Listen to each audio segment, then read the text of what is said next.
AICC అంటే all India కుమ్ములాటల committee. అవును, ఇక్కడ గాంధీ భవన్ అయినా అక్కడ ఇందిరా భవన్ అయినా అదే సంస్కృతి, అదే సంప్రదాయం. ఇదేమంటే అంతర్గత ప్రజాస్వామ్యం అని అంటారు. కానీ చిన్న చిన్న పొరపాట్లుగా సరిపెట్టుకుంటున్న చారిత్రక తప్పిదాలకు పాల్పడుతోందా? ఎలక్షనీరింగ్ నుంచి ముఖ్యమంత్రుల ఎంపిక దాకా అన్ని పంచాయతీల్లోనూ చెయ్యి పట్టి తడబడుతోందా? Self goal వేసుకుంటోందా? పెదరాయుడి పాత్రలో హైకమాండ్ ఫెయిల్ అవుతోందా? ట్రబుల్ షూటింగ్లో team of Rahul style of action ఏంటి చూద్దాం ఇవాల్టి బర్నింగ్ టాపిక్లో.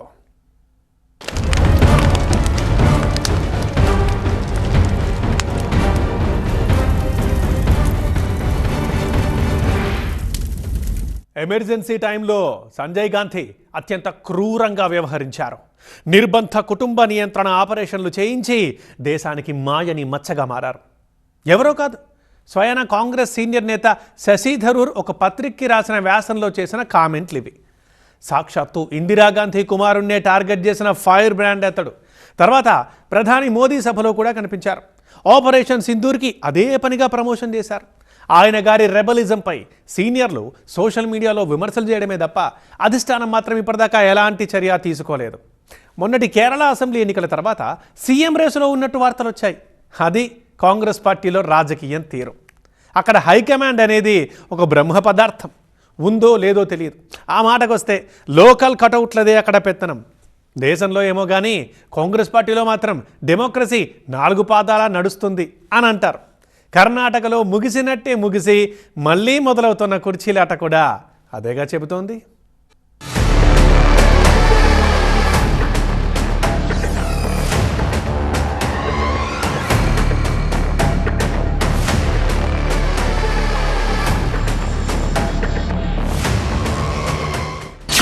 పేరుకే ఆల్ ఇండియా కాంగ్రెస్ పార్టీ, కానీ ఆల్ ఇండియాలో ఆ పార్టీ ఆనవాళ్ళు ఎక్కడ? ఒకప్పుడు పాన్ ఇండియా పార్టీగా చెలాయించింది, కానీ ఇప్పుడు సీన్ మారింది. నేషనల్ పార్టీకి తక్కువ, రీజనల్ పార్టీకి ఎక్కువ అన్నట్లుంది పరిస్థితి. కర్ణాటక, తెలంగాణ రాష్ట్రాల్లో సోలో కుర్చీలేసుకొని దిట్టంగా కూర్చుంది. కేరళంలో 4 పార్టీలతో కూటమి కట్టి యూడీఎఫ్ అనే కలగూరగంప ప్రభుత్వాన్ని ఏర్పాటు చేసింది. హిమాచల్ ప్రదేశ్లో పవర్లోకి వచ్చిన ఈ డిసెంబర్లోనే ఆఖరాట. అంటే మరో 6 నెలల్లో అక్కడ కాంగ్రెస్ జమానా క్లైమాక్స్కి వచ్చినట్లే. జార్ఖండ్లో ముక్తి మోర్చా ఆర్జేడీతో కలిసి అధికారాన్ని పంచుకుంటోంది.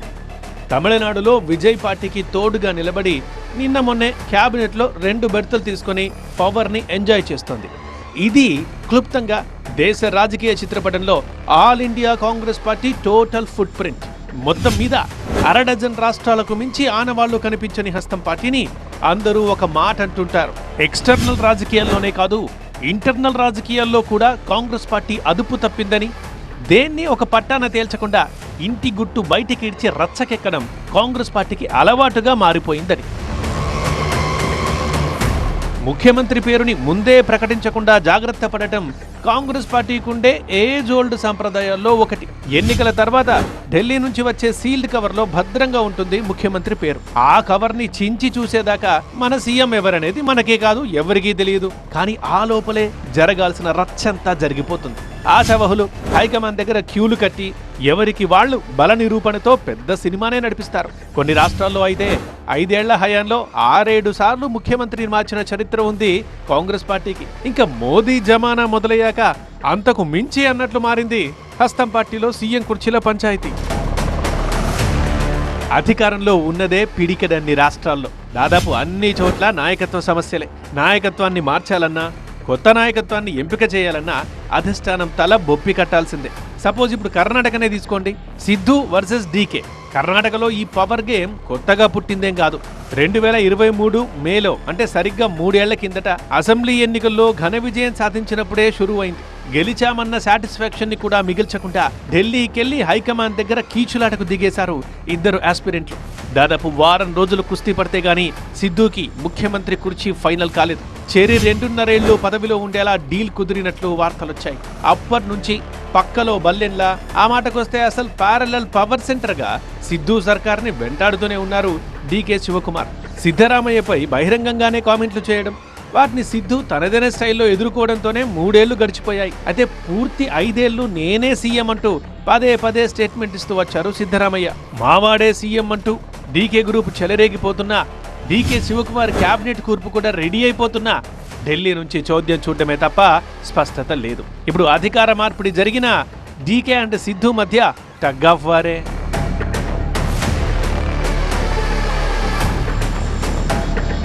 సీఎంగా ఊస్టింగ్ తర్వాత సిద్ధరామయ్యకి ప్లేస్మెంట్ ఫిక్స్ చేయడానికి నానా తంటాలు పడుతోంది హైకమాండ్. రాజ్యసభకు వెళ్లడానికి సిద్ధంగా లేను, ఎమ్మెల్యేగానే ఉంటా అని సిద్ధు ఇచ్చిన హింట్ హైకమాండ్కి మరో హెచ్చరిక లాంటిది. ఎందుకంటే సిద్ధు అసెంబ్లీలోనే ఉంటూ రేపటి రోజున డీకే గవర్నమెంట్ని గుచ్చి గుచ్చి చంపేస్తారు. సో రోజుకో కంప్లైంట్తో ఢిల్లీ కాంగ్రెస్ పెద్దలకు చుక్కలు చూపించడం గ్యారంటీ. అంటే పిక్చర్ అభి బాకీ హే అన్నమాట. ఉప ముఖ్యమంత్రులుగా ఎవరెవరు ఉండాలి, పిసిసి అధ్యక్షుడిగా ఎవరు ఉండాలి, తమ పట్టు ఎలా కొనసాగాలి, ఇలాంటి విషయాల్లో ఆయన వర్గం పెట్టిన షరతులు చాలానే వినిపిస్తున్నాయి. రాజ్యసభకు తీసుకొని ఆయనను నాయకుడిని చేసి జాతీయ పాత్ర కల్పిస్తామని ప్రతిపాదించినా లేదు, నేను రాష్ట్రంలోనే ఉంటానని ఆయన అంటున్నారు. దాన్ని బట్టి చూస్తే కొన్ని సమస్యలు కొనసాగుతాయి దక్షిణ భారతంలో. మొన్న కేరళంలో కూడా అధిష్టానం తడబాటు క్లియర్గా కనిపించింది. విడి సతీశన్, కేసీ వేణుగోపాల్, రమేష్ చెన్నితల రేసులో ఉన్న ముగ్గురిలో ఒక్క పేరుని పిక్ చేయడానికి నానా తంటాలు పడింది అధిష్టానం. అంతకుముందు రాజస్థాన్లో సచిన్ పైలట్ వర్సెస్ అశోక్ గెహ్లాట్ 18 మంది ఎమ్మెల్యేలతో గెహ్లాట్ ప్రభుత్వానికి వ్యతిరేకంగా క్యాంపు రాజకీయాలు చేసేదాకా చూస్తూ ఉండిపోయింది ఖర్గే టీం. వీళ్ల ఆధిపత్య పోరుతోనే 2023లో రాజస్థాన్ అసెంబ్లీ ఎన్నికల్లో కాంగ్రెస్ పార్టీ భారీగా నష్టపోయింది. ఇటు పంజాబ్లోనేమో అమరీందర్ సింగ్ వర్సెస్ సిద్ధు, మధ్యప్రదేశ్లో కమల్నాథ్ వర్సెస్ జ్యోతిరాదిత్య. ఇలా సీనియర్లు జూనియర్ల ఫైట్లో ప్రతి చోట నాన్చుడు ధోరణితో అధికారాన్ని కోల్పోయి నాలిక ఖర్చుకుంటోంది కాంగ్రెస్ పార్టీ.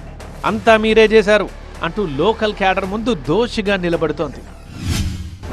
అలాగే బీజేపీ ఇప్పుడు నితీష్ కుమార్ను తప్పించటం, ఇలాంటివి కనుక మనం చూస్తే ఎప్పుడు ఏం చేయాలి అన్నది వాళ్ళు వ్యూహాత్మకంగా వ్యవహరిస్తున్నారు. కాంగ్రెస్ పార్టీ మటుకు పాతకు వరవడినిచ్చి బయటపడలేక, రాజకీయంగా స్పష్టత ఇవ్వలేక, సమిష్టి నాయకత్వం కొత్త నాయకత్వాన్ని తీసుకొని వచ్చేటటువంటి ఆలోచన లేక ఎప్పటికప్పుడు వెనకబడిపోతుంది, దెబ్బతింటూ ఉంది. కర్ణాటకలో ఈ మార్పు, రేపు తెలంగాణలో వచ్చే ఒత్తిడి, ఇంకా భవిష్యత్తులో ఉత్తరప్రదేశ్ ఎన్నికలు ఇంకా చాలా వస్తాయి. అయితే కాంగ్రెస్తో పోలిస్తే బీజేపీలో సీన్ విరుద్ధంగా ఉంది. గుజరాత్లో మూడో కంటికి తెలియకుండా 3 సీఎంలను మార్చేసింది. పశ్చిమ బెంగాల్లో ఎన్నికల ముందే సీఎం ఎంపిక ఖరారైపోయింది. సువేందు అధికారిని కుర్చీనెక్కించి పోస్ట్ పోల్ సిచ్యువేషన్ ఈజీగా హ్యాండిల్ చేసేసింది బీజేపీ అధిష్టానం. ఢిల్లీలో కూడా అనూహ్యంగా రేఖా గుప్తా పేరుని ఖరారు చేసి పొలిటికల్ సర్కిల్స్కే షాక్ ఇచ్చింది. బీజేపీ దండయాత్ర ఇంత యథేచ్ఛగా కొనసాగుతోందంటే పొలిటికల్ ఆర్కిటెక్ట్గా పేరున్న అమిత్ షానే కారణం. ఎలక్షనీరింగ్ నుంచి ముఖ్యమంత్రుల ఎంపిక దాకా అన్ని విషయాల్లో బీజేపీ హైకమాండ్కి పిచ్చ క్లారిటీ ఉన్నట్టు పొలిటికల్ పండిట్స్ చెబుతారు. మొన్న 5 రాష్ట్రాల ఎన్నికల్లో అసోంని నిలబెట్టుకుని బెంగాల్ని దీదీ నుంచి లాగేసుకున్న కమలం పార్టీ ఇండియా మ్యాప్లో 80% చోట్ల జెండాలు పాతేసి చెలరేగిపోతోంది. కాంగ్రెస్ పార్టీ మాత్రం ఈ నాన్చుడు కల్చర్తో సెల్ఫ్ గోల్స్ వేసుకుంటోంది. స్కోరు పెంచుకోలేక సతమతమైపోతోంది. డీకే శివకుమార్ కర్ణాటకలోనే కాదు, ఆల్ ఇండియా కాంగ్రెస్లోనే ట్రబుల్ షూటర్గా పేరు తెచ్చుకున్నారు. మిగతా రాష్ట్రాల్లో కాంగ్రెస్కి ఏదైనా సంక్షోభం వస్తే డీకేనే పంచాయతీకి పంపుతోంది హైకమాండ్. అటు కన్నడ నాట కాంగ్రెస్ని అధికారంలోకి తెచ్చిన ఐకాన్గా స్పెషల్ ఐడెంటిటీ తెచ్చుకున్నారు. డీకే బిగ్ షాట్ అని, ఆయనకి 1,00,000 కోట్ల ఆస్తులున్నాయని కార్యకర్తలు చెప్పుకుంటారు. అంగబలం అర్ధబలంతో పార్టీ హైకమాండ్కి కూడా తల్లో నాలుగుగా మారారు డీకే. సీఎం కుర్చీకి మిస్టర్ పర్ఫెక్ట్ అని ఎగస్ పార్టీలో కూడా చెప్పుకుంటారు. కానీ ఆ సీఎం కుర్చీ కోసం లాంగ్ వెయిటింగ్ తప్పలేదు ఆయనకు కూడా. 3 ఏళ్లుగా కాంప్రమైజ్ అవుతూ వచ్చారు. ఇప్పుడు బ్లాక్ బస్టర్ కొట్టారు.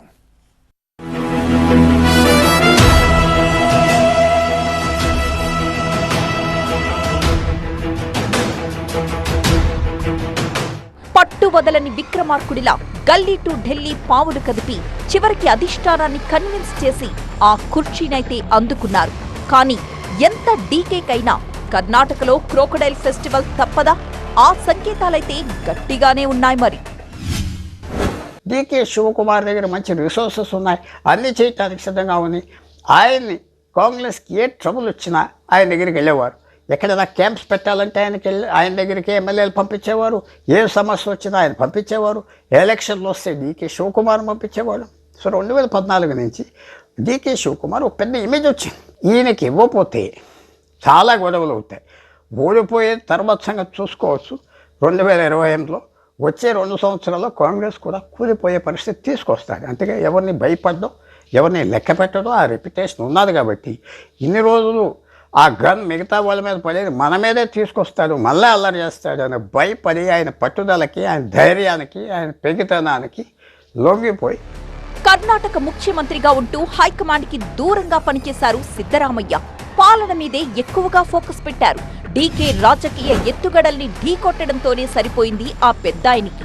ఆ విధంగా సిద్ధు ఢిల్లీ లాబీయింగ్ లో వెనకబడ్డారని పేరుంది. ఇదే టైంలో డిప్యూటీ సీఎంగా డీకే శివకుమార్ తన ఖాళీ సమయాన్ని చక్కగా వినియోగించుకుని తరచూ ఢిల్లీకి వెళుతూ అధిష్టానంతో టచ్ లో ఉంటూ చివరికిలా డీల్ క్లోజ్ చేసుకుని సక్సెస్ కొట్టారా? రాహుల్ గాంధీకి అందరికీ సిద్ధరామయ్య అయితే అడ్మినిస్ట్రేషన్ బాగా చేస్తాడు, తగులు ఉండవు, అది నమ్మకం. శివకుమార్ అయితే సరిగ్గా మేనేజ్ చేయలేడు. కర్ణాటక ఒక సెన్సిటివ్ రాష్ట్రం, బీజేపీ పవర్ఫుల్గా ఉన్నది, ఏ తప్పులు చేసినా బీజేపీ వచ్చేస్తుందని వాళ్ళు ఏదో రకంగా ఈ 5 సంవత్సరాలు సిద్ధరామయ్యతో గడిపేద్దాం, తోసుకుంటా వస్తామంటే శివకుమార్ కూడా ఒక స్టేజ్లో ఇంక ఇది యాక్సెప్ట్ చేశాడు, మనకి భవిష్యం మనకి మార్చారని. కానీ ఏం జరిగిందంటే గత 3-4 నెలలు బట్టి కాంగ్రెస్ పార్టీ దేశవ్యాప్తంగా కొంచెం వీక్నెస్ కనపడింది. కాంగ్రెస్ అలయన్స్ కూడా తమిళనాడు పోయింది, వెస్ట్ బెంగాల్ పోయింది, బీజేపీ బలంగా మహారాష్ట్రలో గెలిచింది, హర్యానాలో గెలిచింది, బీహార్లో గెలిచింది, బెంగాల్లో గెలిచింది. ఇవన్నీ చూసాక కాంగ్రెస్ పార్టీ వీక్ అవ్వక ఇంకా శివకుమార్ ఆయన ప్రెషర్ తేవటం మొదలుపెట్టాడు. విచిత్రం ఏంటంటే 3 ఏళ్ల పాటు వీరోచితంగా పోరాడి సీఎంగా ఛాన్స్ దక్కించుకున్న ఆ కుర్చీలో డీకే ఉండబోయేది 2 ఏళ్లే. అందులో చివరిది 5వది ఎలక్షన్ ఇయర్. క్యాబినెట్ ని తనకు అనువుగా మార్చుకుని సిద్ధు సర్కార్ చేపట్టిన పథకాల అమలు సమీక్షించేసరికే నెలలు గడిచిపోతాయి. 2028 మొత్తం పవర్ కంటే పాలిటిక్స్ మీదే ఫోకస్ పెట్టాలి. పుణ్యకాలమంతా ఓట్ల వేటతోనే సరిపోతుంది. ఏ మాత్రం కథ అడ్డం తిరిగి ఓటమి పాలైనా ఆ క్రెడిట్ ని తన ఖాతాలోనే వేసుకోవాలి. సీఎంగా డీకే పర్ఫార్మెన్స్ కి పెద్ద అగ్ని పరీక్ష ఇది. 1.5 సంవత్సరాల తర్వాత పదవి వస్తుందని చెప్పుకుంటూ వచ్చారు కాబట్టి ఈ తగు ఇలా 3 సంవత్సరాల తర్వాత లాక్కుని వచ్చారు. కానీ ఇప్పుడు రాబోయే 2 సంవత్సరాల్లో సెటిల్ అవుతుందా అంటే సిద్ధరామయ్య కనుక రాజ్యసభకి వెళ్లకుండా అక్కడే కూర్చుంటే కర్ణాటకలో ఈ ఇష్యూ సెటిల్ అవ్వదు. ఈ పవర్ స్ట్రగల్ ఎలక్షన్ల వరకు జరుగుతూ ఉంటాయి చెడ్డ పరిణామాలతో.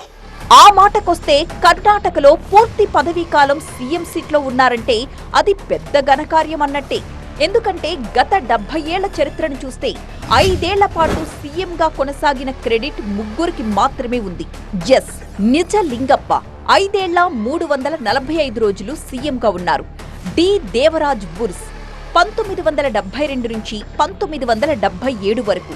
ఆ తరువాత సిద్ధరామయ్య 2013 నుంచి 2018 దాకా ముఖ్యమంత్రులుగా కొనసాగారు. ముగ్గురు కాంగ్రెస్ లీడర్లే. అసలు తెలుగుదేశం ఆవిర్భావమే కాంగ్రెస్లో అనేక మంది ముఖ్యమంత్రులని ఒక 5 ఏళ్లలో మార్చిన ఫలితం. అదొక కారణం కూడా. అట్లాంటివి చెప్పుకుంటూ పోయినప్పుడు కాంగ్రెస్ చరిత్ర అంతా కూడా ఏ రాష్ట్రాల్లో కూడా అత్యంత సులభంగా లేదా అధిష్టానం కోరిక మేరకు వెంటనే ఒక ముఖ్యమంత్రి నియమించడం అని ఇప్పటివరకు చరిత్రలో జరగలేదు. చాలా తక్కువ సార్లు జరిగినాయి. కర్ణాటక కాంగ్రెస్ లో క్యాస్ట్ ఈక్వేషన్స్ ఒక పెద్ద తలనొప్పి. ఇప్పుడు బూస్ట్ అయిన సిద్ధరామయ్యది ఓబీసీకి చెందిన కురుబ వర్గం. కొత్తగా వచ్చే డీకే శివకుమార్ది ఒక్కళిగ వర్గం. కర్ణాటక జనాభాలో 10% మాత్రమే ఉన్న ఒక్కళిగా కులస్తులకు భూస్వాములు అన్న పేరుంది. స్వతహాగానే వాళ్లది పెత్తందారీ మనస్తత్వం. ఇప్పుడు అధికార మార్పుతో కుల చిచ్చు రేగే ప్రమాదం కూడా ఉంది. గుల్బర్గాలో ఓబీసీ సంఘాలు సిద్ధరామయ్యకు మద్దతుగా రోడ్డెక్కి ధర్నా చేశారు. కాంగ్రెస్ మళ్లీ ఎలా అధికారంలోకి వస్తుందో చూస్తామంటూ హెచ్చరించారు కూడా. సో డీకే సర్కార్కి దినదిన గండం 2 ఏళ్ల ఆయుష్ అన్నమాట.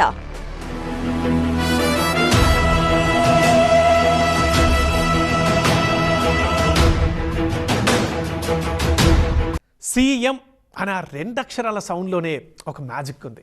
అది వినిపించగానే అందరి నోళ్లల్లోనూ నీళ్లూరుతాయి. అందుకే తెలంగాణలో ఎలక్షన్స్కి ముందు సీఎం క్యాండిడేట్గా 6-7 పేర్లు ఘనంగా వినిపించాయి.